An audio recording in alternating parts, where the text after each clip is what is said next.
All right, everyone. Trump was, I guess, planning to go into an event in Virginia, a political event, and the Black Caucus there in Virginia decided to boycott him and not show up. I was thinking to myself, it's very funny.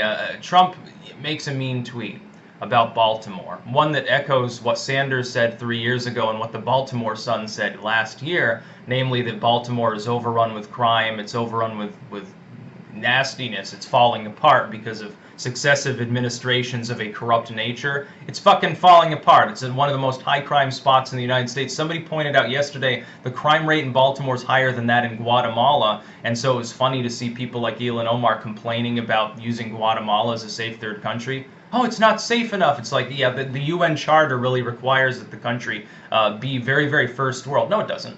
It just requires that it be safer than where people are departing from. I would think that I'd rather be in Guatemala than in Venezuela, just pointing that out. Or Nicaragua at this point, I would suppose. Maybe we can get Colombia to step in. I mean, they take refugees from Venezuela all the time anyway, so it wouldn't affect them. It was very funny, though, to see this. The Black Caucus boycotting Trump because of him saying, hey, Al Sharpton is a racist, which is true. Baltimore's high crime, it's infested with rats in the literal sense, which is objectively true. They'll boycott that.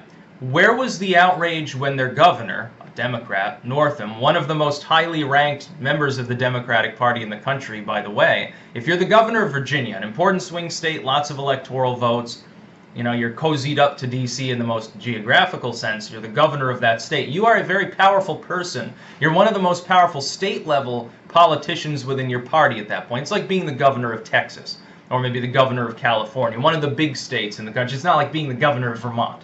Not like being the representative from the 3rd District of Missouri or something like that. People know who you are. When he was exposed for having worn blackface and posed next to a dude in a fucking Klan costume back in high school, there wasn't even this much outrage. It's at least in the Virginia level. Nationally, of course, it was a big story. Ultimately, Northam held on.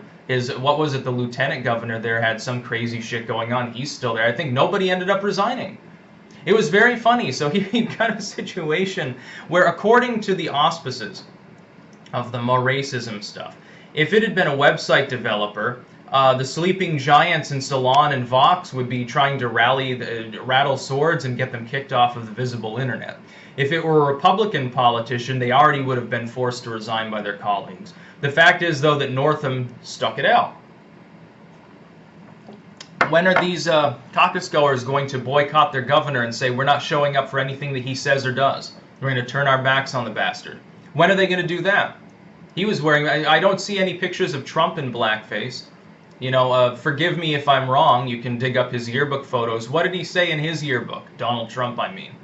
Probably some crazy shit about how much he loved money. And that's basically what it boils down to. Trump's not a racist. Trump just wants a lot of money. Trump doesn't give a fuck about political correctness because political correctness is bullshit. That's basically what it boils down to. Being politically correct is dumb. It's a way of saying that you're boring if you're politically correct. You're certainly not on the cutting edge of comedy. You're certainly not an activist. You're certainly not politically important. You're just riding the current paradigm like a coward is really what you're doing. So Northam comes out and does crazy shit. They don't give a fuck.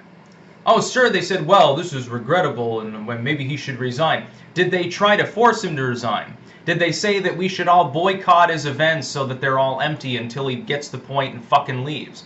No, but they'll do that for Trump because Orange Man bad, because of a mean tweet about a city that's some distance away.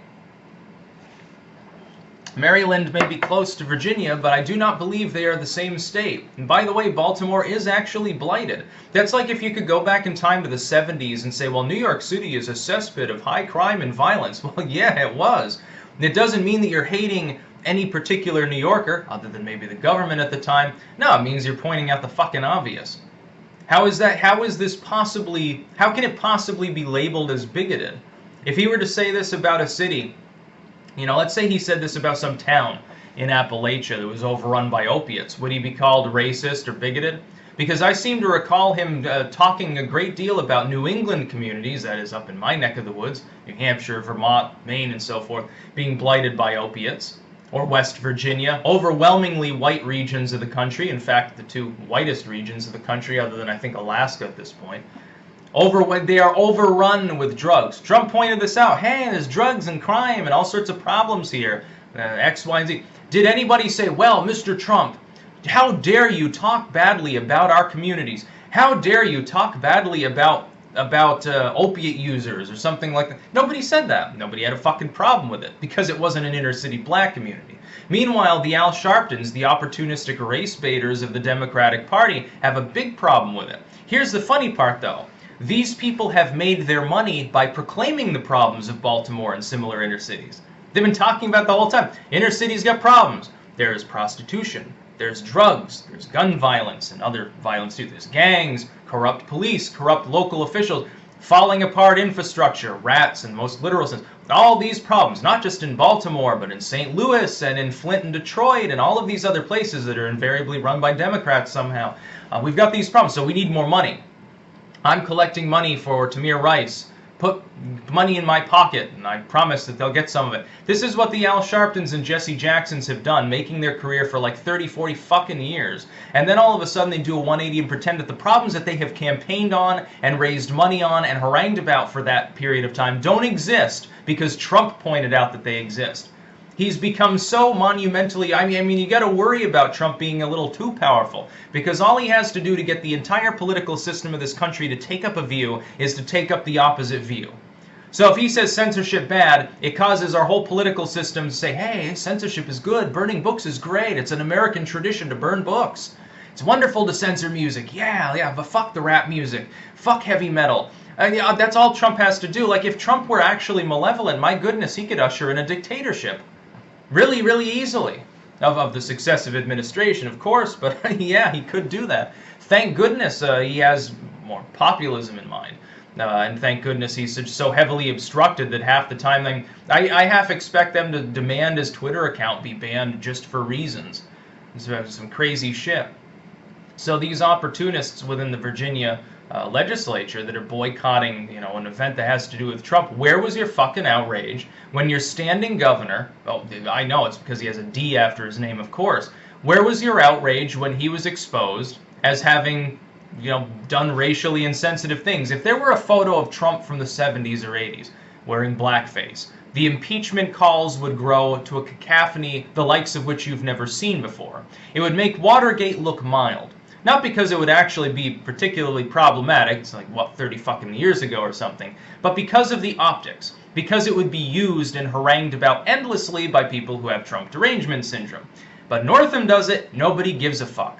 They would rather focus on Trump saying, so he said something mean about Al Sharpton. Al Sharpton's such a wonderful racial justice warrior. No, he's not. He's never fought for racial justice. He fights for Al Sharpton.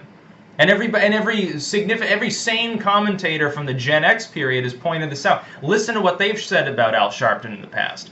Now some of these people are defending the Democrats on this token. Bunch of fucking sellouts is what they really are. That's about all. Peace out.